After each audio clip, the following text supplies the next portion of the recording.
Okay, our next topic is emotional aspect. Okay.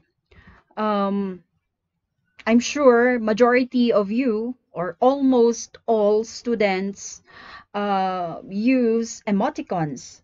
So emoticons basically come from emotions and icons. So it becomes emoticons. So it was invented to portray emotions in the virtual environment. So what are emotions or what is emotion? It comes from the French word émouvoir, based on the Latin term emovere, where E is actually a variant of X. It means out, and movere, which means move. So the related term motivation is also derived from movere.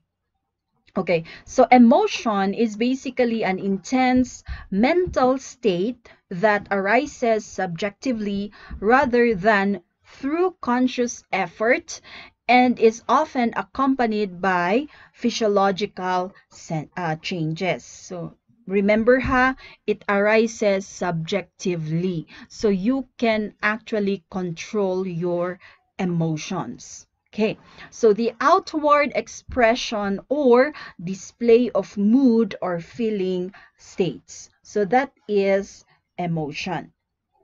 So there are physiological and psychological signs of emotions. So it could be gesture, maybe what hand movements, okay, heart racing, trouble concentrating, feeling intense and jumpy. You anticipate the worst, so you are very irritable, you're restless, okay, you always watch for signs of danger, you feel like your mind's gone blank. Okay, what else? There's pounding of heart, sweating, stomach upset, or perhaps dizziness, frequent urination. Okay, frequent urination because you are nervous, perhaps. There's also shortness of breath, muscle tension, headache, fatigue, or insomnia. So there are different kinds of emotion. So we have a lot of different kinds of emotions, but I will just focus on some few emotions. So we have here fear. So fear basically arises when a person is in a sudden or unfamiliar situation, making it difficult to make a decision or to take action. So it functions basically as a protection. Anxiety, on the other hand, is quite anticipatory. So it functions as an exploration and brings a person into contact with many aspects of his or her environment. When we speak of anxiety, this is basically a feeling of worry, nervousness, or maybe unease, typically about an imminent event or something with an uncertain outcome. Anxiety is actually a worry about future events, and fear is a reaction to current events. Okay, so remember that. Next is worry. So it differs from anxiety primarily in terms of degree. It grows out of fear. So worry creates mild emotional distress. Anxiety can create severe emotional distress. So worry tends to be temporary state, but anxiety could actually linger. Okay. Another is anger. It occurs most frequently when the desire of self-assertion is thwarted. So it functions as distraction. And then we also have love. Okay. It's developed from early infant expression of delight. So it functions as incorporation. Okay. All right, let's take a look at emotional maturity. Have you ever asked yourself, are you emotionally matured? Are you matured in terms of handling your emotions. Um, when we speak of maturity, it talks about a personal adjustment that continues throughout the lifespan of the individual. So, if you are stunted in emotional maturity, okay, you really need to grow up. So, emotional maturity is actually a long or a lifelong process. So there are different criteria of maturity. So the criteria of maturity would talk about the degree to which a person can relate himself or herself to an ever widening area of experience, relationships, and responsibilities. So what are the criteria of maturity? So one here is you accept responsibility. If you are given a job, you stick to it until it's completed. You also know your goals. You work towards your goal by by thinking for yourself. What else? You also know that good relationship with others means you have to give considerations and you receive considerations and understanding. What else? You know how to respect. Okay, not only other people, not only your neighbors, but also yourself. Okay, you express also your emotions in a constructive way, and you are also sensitive with the feelings of others. In addition to that, you also enjoy being with people. Not only that, but you also enjoy being alone. You are quite flexible and you have the ability to defer to time and other persons. What else? You also follow directions. You take criticism or criticisms without becoming offended. You have a healthy sense of humor. And then you also provide a pleasant life for yourself through the control of your behavior. Okay, so these are the criteria of maturity. Now let's proceed to your EQ. So if we have IQ, we also have EQ. So EQ or emotional quotient was originally coined by Yale psychologists John D. Mayer and Peter Salovey in 1990. So emotional intelligence is actually defined as the abilities to perceive, appraise, and express emotions accurately and appropriately, to use emotions to facilitate thinking, to understand and analyze emotions, to use emotional knowledge effectively, and to regulate one's emotions to promote both emotional and intellectual growth. Okay. Now, according to Daniel Goleman, an American psychologist who helped popularize emotional intelligence, there are basically five key elements to EQ or emotional intelligence. We have awareness, self-regulation, social skills, empathy, internal or intrinsic motivation. First, let's take a look at awareness. When we speak of awareness, this is basically the cornerstone of emotional intelligence. It simply means that you have the capacity to recognize your feelings as they occur. So it says here also that people who possess this self-awareness have good sense of humor. So have you ever asked yourself, are you somebody who has good sense of humor? Okay. You are also confident of yourself and your abilities, and you are aware of how other people would perceive you. Okay, self-awareness. Next is self-regulation. So self-regulation, meaning to say you have the ability to regulate or manage your emotion. Okay, or emotions. This doesn't mean though that you put your emotions on lockdown. Okay, it does not mean that you hide your feelings, but it simply means that you wait for the right place, the right time, and avenue to express your emotion. So you have self-regulation. So when you say self-regulation, it's basically about expressing your emotions appropriately.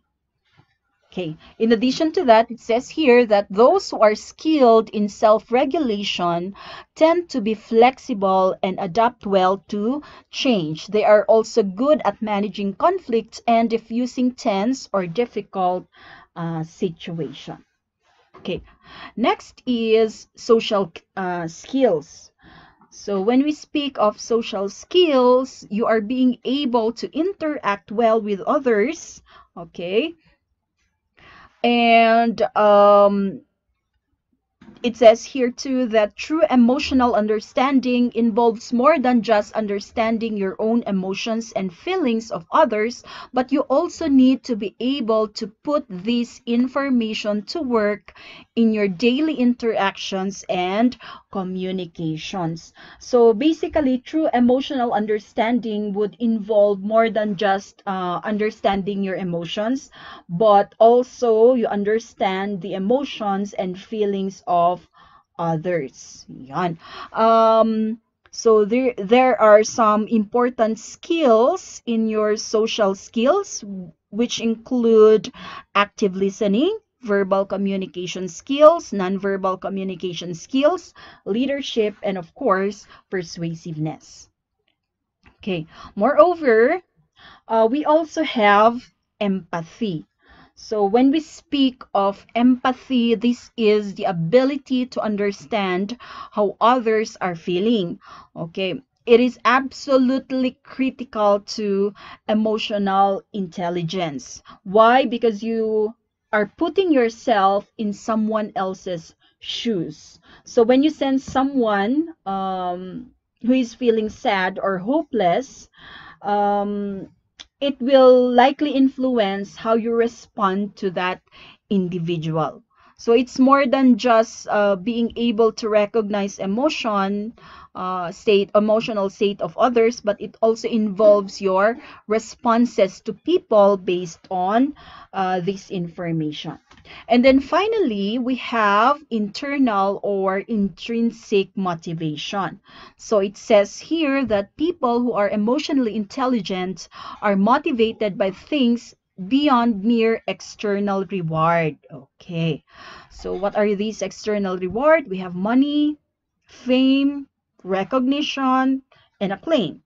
But rather they have passion to fulfill their own inner needs and goals. They seek things that lead to internal rewards, experience flow from being totally in tune with an activity, and pursue peak experiences.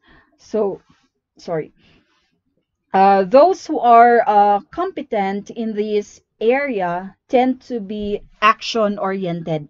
So they set goals, they have high need for achievement, and they are always looking for ways to do better. So they also tend to be very committed and they are good at taking initiative when a task is put forth before them. Okay? All right, next. Let's talk about conflict. So when we speak of conflict, basically conflict occurs when two or more motives cannot be satisfied because they interfere with one another.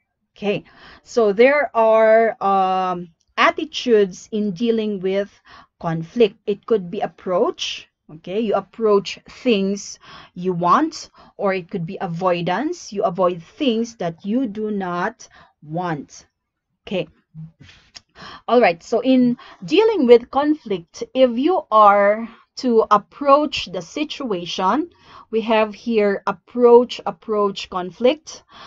Individuals now must choose between two positive goals of approximately equal value. So for example, if you are offered two attractive jobs, so there is conflict because you are or you are having difficulty in choosing, okay, between these two attractive jobs. In your avoidance conflict, individual must choose between two or more negative outcomes. Like for example, if you have toothache but you're actually scared to go to the dentist, so you have to choose between the pain of your tooth, or if between the pain of the tooth and the anticipated discomfort of going to the dentist. Both are negative. Okay.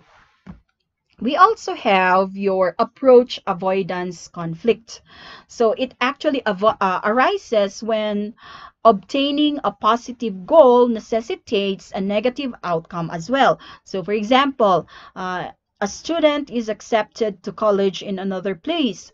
Maybe it would be stressful for that student if he or she knows that it would mean being separated from his or her boyfriend or girlfriend. So, yon. You obtain positive goal, but it would necessitate a negative outcome as well. In your multiple approach avoidance conflict, it says here that it requires the individual to choose between alternatives that contain both positive and negative consequences. Okay. So a very good example for this is that a student has been offered athletic scholarships to two universities. So one is from a university that has won several competitions, okay, that has won in several competitions, but the entire team is strongly disliked. The other, okay, the weaker school, okay, has embarrassing standing in terms of the competition, but the team is well liked. If you notice the example, okay, there is a choice between alternatives wherein both choices have positive and negative consequences. Okay. Okay, next. Let's take a look at managing conflicts and the types of people involved in these conflicts. So we have here the addressor, concealer, and attackers. So when we speak of addressors, these are people who are willing to take initiatives and resolve conflict by getting their opponents to agree with them on some issues. So the first steppers are those who believe that some trust has to be established to settle conflicts. So they offer to make a gesture of um, affability, agreeableness, or sympathy with other people's views. Okay, in exchange for a similar response. We call them first steppers. For confronters, they think that things are so bad that they have nothing to lose by confrontation. So they might be confronting because they have authority and they are in a safe position, which reduces their vulnerability to any loss. Okay. In terms of your concealers, concealers basically take no risk and so say nothing, so they say nothing. They conceal their views and feelings. So feeling swallowers swallow their feelings. They smile even if the situation is causing them pain and distress. They behave thus because they consider the approval of other people as important, and they feel that it would be dangerous to affront them by revealing their true feelings. For subject changers, okay, they find the real issue too difficult to handle. So they change the topic by finding something on which there can be some agreement with conflicting party. So this response style usually does not solve the problem. Instead, it can create problems for people who use this and for organization in which such people are working. Such people are working. Okay. Avoiders basically often go out of their way to avoid conflicts. Okay, we also have here attackers. So attackers cannot keep their feeling to themselves. So they are angry for one another or for one or another reason, sorry, even though it may not be anyone's fault. So they express their feelings by attacking whatever they can. Yon. Even though they may not be the cause of their distress. So we have upfront attackers. They are angry people who attack openly and they make work more pleasant for the person who is the target, since their attack is usually generates their attack usually generates sympathy, what else, support and agreement for the target. Behind the back attackers are difficult to handle because the target person is not sure of the source of any criticism, nor even always sure if there is criticism. Okay, yan. Now let's proceed to another emotion, which is your anger. So anger is an emotion related to one's perception of having been offended or wronged, and a tendency to undo that wrongdoing by retaliation. Okay, so how do you handle anger? So there are several ways wherein, okay, you can handle anger, such as number one, of course, it's always important to take a time out. This may seem a bit cliche, but sometimes, counting 1 to 10 could actually help you diffuse your temper. Another is you get some space. You take a break from the person to whom you are angry with, okay, until your frustrations actually subside. Next, when you're calm, okay, that's a time you can already express your anger. So it's healthy to express your frustration. However, make it a point that it is in a non-confrontational way. Okay, so stewing about it can actually make the situation worse. It would be helpful also if you get some exercise. Okay, physical activity can provide an outlet for emotions, especially if you're about to erupt. So go for a brisk walk, run, swim, or perhaps lift weights or shoot baskets. Okay. Next is you have to think carefully before you say anything. So you might say something that you would regret later if you do not think carefully. Okay. It says here also that use the I statements when describing the problem. This will help you avoid criticizing or placing the blame, which can make the other person angry or resentful, and this would increase, of course, tension. So, for instance, instead of saying, I'm upset, you did not help me, or you did not help with the housework this evening. Instead of that, you can just say, you should have helped with the housework. Okay, yun. Next is do not hold grudge. Do not hold a grudge. So if you can forgive the other person, it will help you both. It's unrealistic to expect everyone to behave exactly as you want. So actually, not holding a grudge against a person would release you from tension. Okay? Maybe you may not repair the relationship exactly as it was before, but at least you are released from your anger.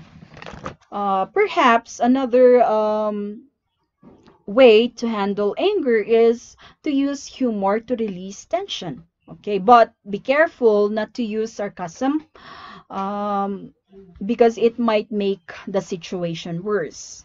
Next is you practice relaxation skills. So you learn to relax, okay, and de-stress. It could help you control your temper, and it will make you in control of your feelings. Okay, so you can basically what, do some yoga, or maybe you listen to music, or maybe you write a journal, okay, to help you relax.